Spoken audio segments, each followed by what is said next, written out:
Hola, ¿qué tal? Bienvenidos al bosquejo de la lección de Escuela Sabática. Ya estamos en la lección número 9 y el título de la lección es Rituales y Ceremonias de la Iglesia. Estamos juntamente con el profesor Leandro Cuadros para comentar este bosquejo. Gracias, pastor, por la invitación.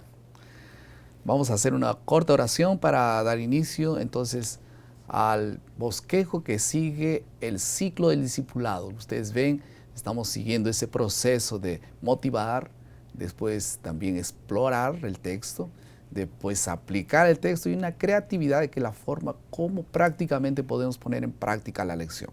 Vamos a hacer la oración. Nuestro Padre, gracias por tu palabra. Pedimos tu iluminación para nuestra comprensión de tu voluntad, en nombre de Jesús. Amén. Amén.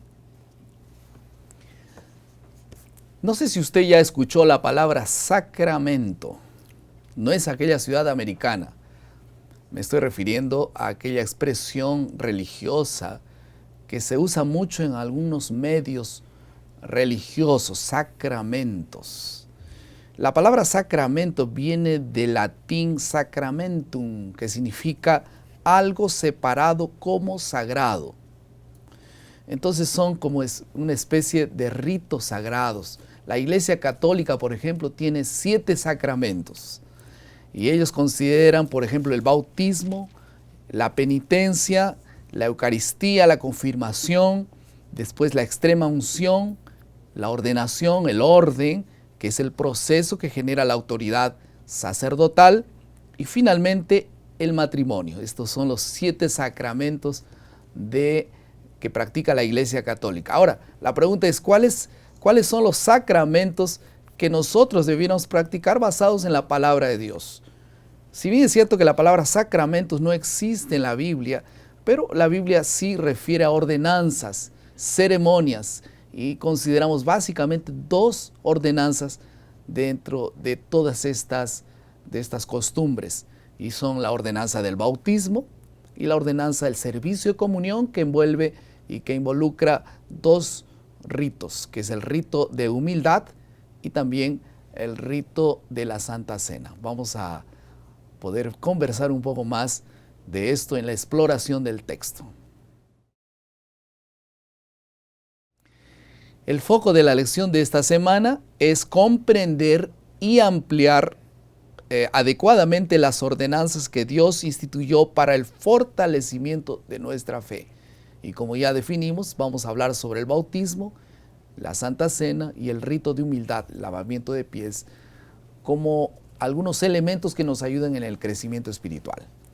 Vamos a comenzar por el primero de ellos, el bautismo. ¿De qué palabra viene esa expresión bautismo? ¿Qué significa bautismo?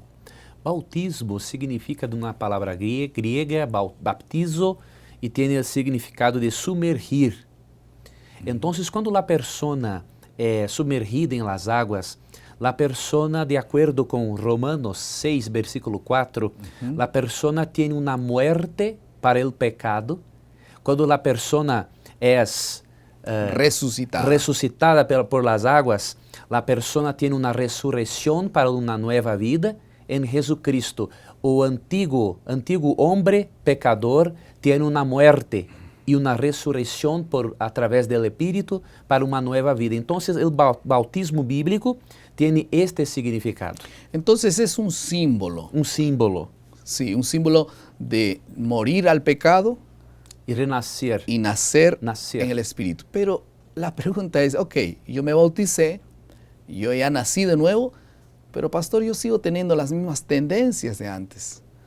Y yo no encuentro mucha diferencia entre el día que me bauticé y lo que me pasa hoy. ¿Cuál es la diferencia entonces entre una y otra realidad? Muy buena pregunta, pastor. Romanos 6, versículo 6 tiene respuesta. Habla así: sabiendo esto, que nuestro viejo hombre foi crucificado juntamente com ele, para que o cuerpo del pecado sea destruído, a fim de que nos sirvamos más al pecado.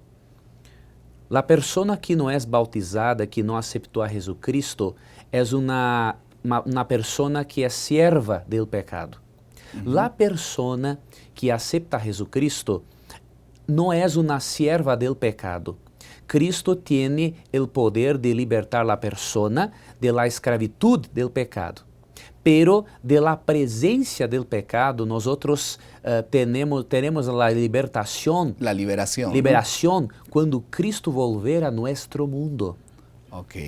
Então, hoy somos pecadores, pero el pecado no es nuestro Señor. Entonces el pecado no se enseñorea de nosotros. Exacto. Porque Dios está en nosotros y Él nos auxilia porque Él tiene el derecho sobre nosotros por causa del pacto que hicimos a través del bautismo. Exacto. Ahora, una pregunta es, nosotros nos convertimos en habitación de Dios, cambiamos de dueño, ¿no? Sí. Entonces ahora Dios se torna dueño de nuestras vidas. Un poco parecido a aquella construcción de la casa, ¿no? Si yo vivo en una casa y es alquilada, y es muy diferente cuando yo vivo en una casa que es mi casa. Mi casa yo puedo reconstruir, reformar, tirar la casa, volver a construirla si quiero, porque es mi propiedad. Entonces más o menos eso ocurre cuando Dios toma posesión de la casa. Sí, Dios hace una transformación. Nosotros tenemos la liberación del poder de pecado, mismo que nosotros cometamos errores. Entonces, agora el Jesucristo é nuestro Señor y el bautismo es un símbolo de nuestra muerte para el mundo y de nuestra resurrección para Dios. ¿Por qué es pública? ¿Por qué no puede ser privado? Muy buena pregunta, porque la persona tiene de hacer una evidencia externa de su aceptación de Jesucristo. Y el bautismo es una manera de Dios, un testimonio, testimonio de mostrar a las personas que yo tengo una transformación en mi corazón. Que yo acepto, ¿no? Acepto a Por eso el casamiento no es privado también, sí. ¿no? El casamiento es público, todo el mundo tiene que saber que yo me casé con esa persona, que yo amo a esta persona, que yo testifico públicamente que es a la persona a quien me uno para siempre. El bautismo también es una unión pública para testimonio delante de los demás. Por el bautismo se renuncia solamente al mundo, no solamente se renuncia al mundo, los que son bautizados declaran públicamente que las abandonaron, el servicio de Satanás y que han llegado a ser miembros de la familia real, hijos del Rey Celestial. Esta declaración está en el libro Testimonios para la Iglesia, en la página 97, el tomo 6. Somos hijos del Rey, qué maravilla, ¿no? Es la gracia de Dios que nos hace mejor do que podemos imaginar. La segunda parte tiene que ver con el rito de humildad, el lavamiento de los pies. ¿Tenemos que hacerlo? Es muy importante, pastor, porque Jesucristo en Juan 13, 14 y 15, Jesús tiene una orientación para que sus hijos hagan el lavamiento de los pies. Hagan el lavamiento de los pies, de los pies de sus hermanos. Dos propósitos. Nosotros cuando nos quedamos hasta los pies de los hermanos, estamos hablando a ellos que nosotros no somos mejores y mejores que ellos. Y es un ritual muy importante porque yo estoy teniendo una reconciliación con alguna persona que habló malo de mí, alguna cosa así. Y esta reconciliación prepara mi corazón para yo tener una comunión mejor con Jesucristo durante la cena. Sin duda, quien tiene comunión buena con Dios va a tener buena comunión con su hermano. Entonces, dos propósitos del rito de humildad, que es servicio, para prepararnos para un mejor servicio.